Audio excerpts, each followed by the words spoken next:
bat ak Senghor li ñu wax dëgg la dafa mel ni nga tooga ba dara desut pour lekka mbir bool jafe ci yow bool fi nga yekk jafe ci yow den sa xol dina naxar liggéey nañ ba mu toll foo xam ne maalo bi baax na rafet na léegi naka lañ ko génnee ci àll bi loolu war sa jafe ci réew mi ndik li nga gis fii ak yi musoon a am ci ay ati passé du dee dem ci kër président bi dëgg la dina egga ci magasinam waaye dina génn ci magasinam yeneen mu joxe ko jiw yeneen mu jaay ko delloo ko ci kees bi nga xam ne fa la day génnee dimbale waa réew mi ci anam bu nekk dem Màkka mbiri jànga mbiri faj yooyu yëpp ci fasu liggéey la day jógee donc man dama gën a ñaax waxi Jilbaat ak Senghor na nit ñi génn si ñëw dimbale leen ndax lii jógee ci àll bi dem kër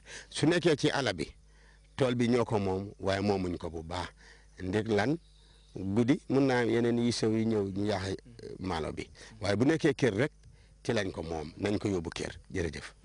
lii di oote bu am solo mbokk yi capitaine Gilbert def ko Wali Senghor ak suma bos Alhaji Modou Sanyang mu nekk lu ko xam ne rek oote ndimbal la ñun na GRTS ñu leen a topp di wane mboolem liggéey boo leen fee def foog naa ne ñu tam loolu suñu waru gar la te neenu ñaax nit ñi nuñ ko mënee daal ñu ñëw waaw spécial lu ñuy ren it moo nekk ñu mun a liggéey maalo jàkkooy nag sori na waaye loolu yëpp amul solo fii foog naa Kanilai Farms neen jox leen a indi fii ay waruwaay neen jox tamit leen a liggéey te di ngeen fi nekk lekka loolu mu nekk lu am solo comme ku mun a dimbale rek na nga try contact leen Kanilai Farms si noo leen ko laan defee ngeen ñëw fii dimbale jërë ngeen jëf.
Professor Alfred Opubo, the first man to get a PhD in media and communication in Africa, enjoys a stroll in Cotonou, capital of Benin Republic. Professor Opubo, a Nigerian, is quite at home in the city he has resided in since 2003.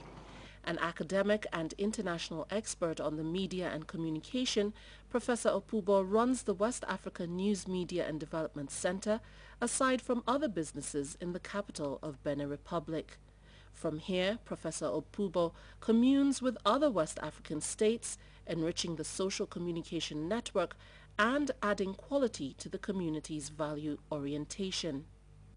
Living here in Benin as an ECOWAS citizen who is here legally and who has a legal appointment, there are procedures in place. In Nigeria's capital city, Abuja, Kenneth Ozonyito is a familiar sight on construction sites where his skill attracts premium value. He walks the streets without having to look over his shoulder. Kenneth is an artisan of Ivorian and Benin extraction. He runs a thriving business in Abuja. I do all detailing, and I design also detail. Yeah. I give these clients the quality and the color. I do everything about tiling in this compound. Dakar is a melting pot for people from several countries in West Africa. The city, just like the Ivorian capital Abidjan, is very receptive to nationals of other countries in the region. This is a trend that has become a common feature of community life in West Africa. In rural and urban communities across the region, the rich and the not so rich, the skilled and the unskilled, the old and the young, the English the Portuguese and the French-speaking enjoy the same right. They can enter, live and work in countries other than theirs because of a document signed in 1979 by heads of state and governments in West Africa. The document is known as the ECOWAS Protocol on Free Movement of Persons, Goods and Services. This was the first protocol to be adopted and ratified by the ECOWAS heads of state and governments. The protocol was to lay the foundation for the unimpeded and easy movement of persons across the region, critical to the achievement of the dream of an economic union. It was a visionary initiative to herald the integration of the region for the common good of the people. The protocol has three major pillars. The right of entry removed the procedural requirement of an entry visa for international travel. By virtue of this, nationals of West Africa are allowed the right of entry into other West African states, subject only to the possession of a valid international passport, ECOWAS travel certificate, and a health card. There is also the right of residence. This initially provided that every member of the West African community should have the right to reside in any country in the region other than theirs for 3 months in the first instance. On expiration of this period, they were required to acquire a residence card. However, the 2000 amendment by the heads of state and governments in Abuja has removed even the requirement for registration to obtain a residence card.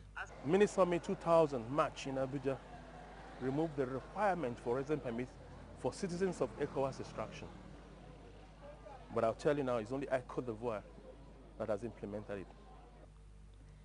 The third pillar gives ECOWAS nationals the right of establishment. This entitles legal immigrants the right to set up businesses in the countries they choose to reside with the same right as the nationals. These were the ideals behind the Protocol on Free Movement of Persons, Goods and Services. Signing the protocol in 1979 was the easy part. Making it work as conceived has not been quite as easy as expected. Historically, the people of West Africa have always been a highly mobile people. Colonialism introduced artificial boundaries with the creation of states and all the structures of statehood. The Protocol on Free Movement restored the status quo ante. As it concerns Burkina Faso, people move freely.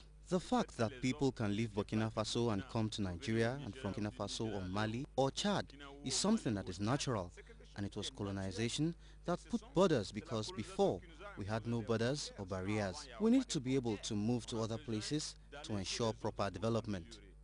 Today, about 46 million people are estimated to move within West Africa on a yearly basis. This is easily attributable to the protocol, which has removed the procedural requirement of securing entry visas into sovereign states. First of all, you have to ensure that your passport or ECOWAS travel certificate is valid and genuinely issued. For you to come in freely, you have to also come in through an approved route. And you can see from movement of people, when you come in, you approach immigration with your passport, and then you present your passport, tell us what you are coming in to do. If you are coming in to establish, we ask you 1 or 2 conditions that you have to fulfill. Once those conditions are fulfilled, we tell you, welcome to Nigeria, go in and invest, or go in and visit your colleagues or visit your friends. This is Ilakonji border between Benin Republic and Togo on the West African Trans Highway, which traverses all West African states. Thousands of people stream across this border daily as West Africans move around for a myriad of reasons, primarily economic, but also sometimes socio-cultural and in contemporary times for tourism. It is the same picture at the Seme border, a major international border between Benin Republic and Nigeria. There are more than 15,000 kilometers of borders between ECOWAS countries. It is a very busy stretch, whether on the coastline or in the Sahel areas. Passage through these borders should by now be a very routine process after over 30 years of the Protocol on Free Movement. The reality is that at international airports, entry is usually without much ado, but at land borders it has become a tardy process. There is a right of entry, all right, But is the entry free? Senegal